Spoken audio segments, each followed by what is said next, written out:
Hi friends, ప్రకృతితో అందం ఆరోగ్యానికి మీకు స్వాగతం. నా పేరు దుర్గాదేవి. ఫ్రెండ్స్, ఈరోజు మనము గుమ్మడికాయతో వడియాలను తయారు చేసుకుందాము.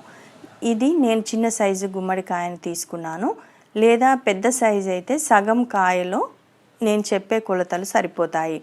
ఇప్పుడు మనము ఈ గుమ్మడికాయని ఇలా 4 ముక్కల్లాగా కట్ చేసుకోవాలి. ఆ ముక్కల్ని ఈ రకంగా స్లైసెస్ లాగా కట్ చేసుకోవాలి. స్లైసెస్ అన్నీ కట్ చేసుకొని వాటిని ఒక 5-6 స్లైసెస్ని మడత పెట్టేసి పొడవుగా మన ఫ్రెంచ్ ఫ్రైస్ ముక్కల్లాగా కట్ చేసుకోవాలి. ఇప్పుడు నేను కట్ చేసే విధంగా చూడండి, ఇలా పొడవుగా కట్ చేసి పెట్టుకోవాలి.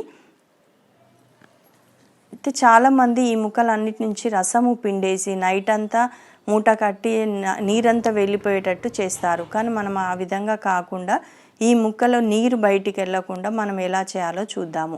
ఇప్పుడు మనము ఈ ముక్కలన్నిటిని ఇలా స్ట్రైనర్లో వేసి ఒక 5-6 స్పూన్ల సాల్ట్ను వేసుకోవాలి. సాల్ట్ వేసి ముక్కలకు కలిపేసి మూత పెట్టి కింద ఒక బౌల్ ఉంచాలి. అయితే ఈ బౌల్లోకి ఈ ముక్కల్లో ఉన్న నీరంతా కిందికి వచ్చేస్తుంది. అంటే ఇది సాయంత్రం పూట కట్ చేసుకుంటే నైట్ వరకు కిందకి ఎన్ని నీళ్ళు వస్తాయో అన్ని నీళ్ళు సరిపోతాయి. ఇప్పుడు మూత పెట్టి పెట్టుకుంటే పక్కన కింద నుండి చూడండి నీళ్ళు వచ్చేసినాయి. ఇప్పుడు మనము పప్పు కడిగి బయట నీళ్ళల్లో శుభ్రంగా పప్పును కడిగి ఈ పప్పుని ఇందులో వేసుకోవాలి. ఇప్పుడు ఈ చిన్న కాయకి ఒక 1/2 కేజీ మినపగుండు సరిపోతుంది.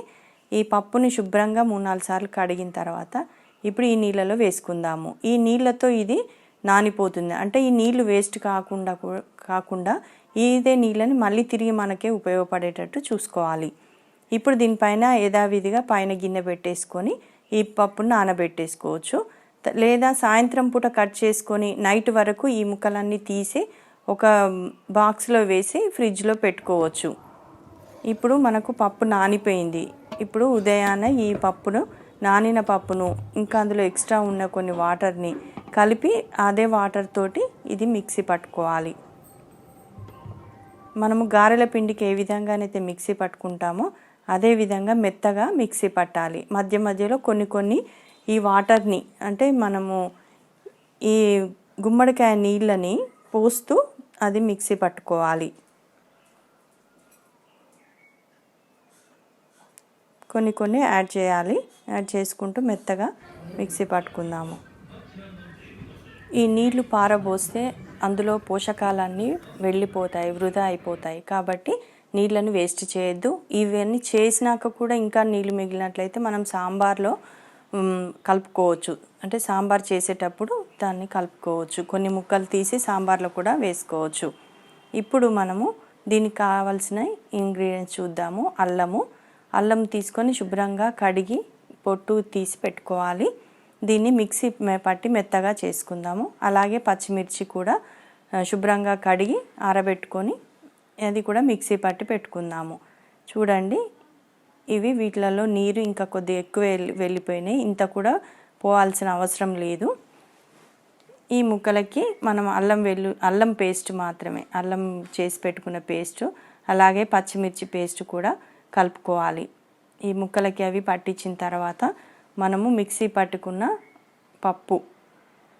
మినపప్పు పేస్ట్ని కూడా ఇందులో వేసుకోవాలి. దీన్ని మంచిగా కలుపుకొని తయారు చేసుకోవడమే. అంతే. ఇప్పుడు మనకు వడియాల పిండి రెడీ అయిపోయింది. ఇప్పుడు ప్లాస్టిక్ కవర్ పైన కానీ క్లాత్ పైన కానీ వీటిని ముద్దల్లాగా పెట్టవచ్చు. ఈ బూడిద గుమ్మడికాయ వంటికి చాలా మంచిది. అదేవిధంగా ఎండాకాలము చలువ చేస్తుంది. ఇది మానసిక రోగాలకి ఉపయోగించే మందులలో ఈ బూడిద గుమ్మడికాయని ఎక్కువగా ఉపయోగిస్తారు. అట్లే బరువు తగ్గడానికి దీని జ్యూస్ ద్వారా బరువు కూడా చాలా తగ్గిపోతారు. ఇందులో వాటర్ శాతం ఎక్కువ ఉండడం వల్ల కూడా క్యాలరీస్ కూడా తక్కువగా ఉంటాయి ఇందులో. అలాగే minerals, vitamins, iron, calcium, riboflavin ఇవన్నీ కూడా అన్ని రకాల విటమిన్స్ ఇందులో ఉంటాయి. కాబట్టి దీన్ని తప్పకుండా ఉపయోగించండి. అది ఏ రూపంలో అయినా కావచ్చు, జ్యూస్ రూపంలో కానీ, అదేవిధంగా సాంబార్ రూపంలో కానీ, దప్పలం కానీ, లేదా వడియాలు కానీ ఏదో ఒక రకంగా ఈ కాయను ఉపయోగించే ప్రయత్నం చేద్దాము.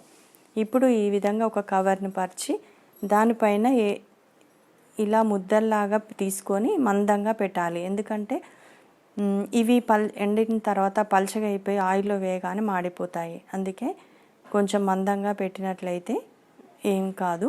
ఇంకొకటి, ఇవి బాగా ఎండ ఉన్నప్పుడు పెడితేనే ఆ కాయలో ఉన్న నీరు, అంటే మనం మొత్తం నీరు తీసేయలేదు కదా గుమ్మడికాయ ముక్కలలో, కాబట్టి మొత్తం నీరు తీసేస్తలేము. కాబట్టి మంచి ఎండలో ఇవి పెడితే ఇంకా బాగుంటుంది. చూడండి, ఎండిన తర్వాత ఈ వడియాలు ఈ రకంగా ఉంటాయి.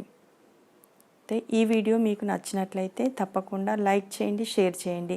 సబ్స్క్రైబ్ చేయని వారు మీరు చూస్తున్న వీడియో కింద ఉన్న సబ్స్క్రైబ్ని ట్యాప్ చేసినట్లయితే ఇలా సబ్స్క్రైబ్డ్ అని వస్తుంది. పక్కన బెల్ ఐకాన్ని ట్యాప్ చేసినట్లయితే నేను అప్లోడ్ చేసిన వీడియోస్ అన్నీ మీకు నోటిఫికేషన్ రూపంలో వస్తాయి. Thank you for watching.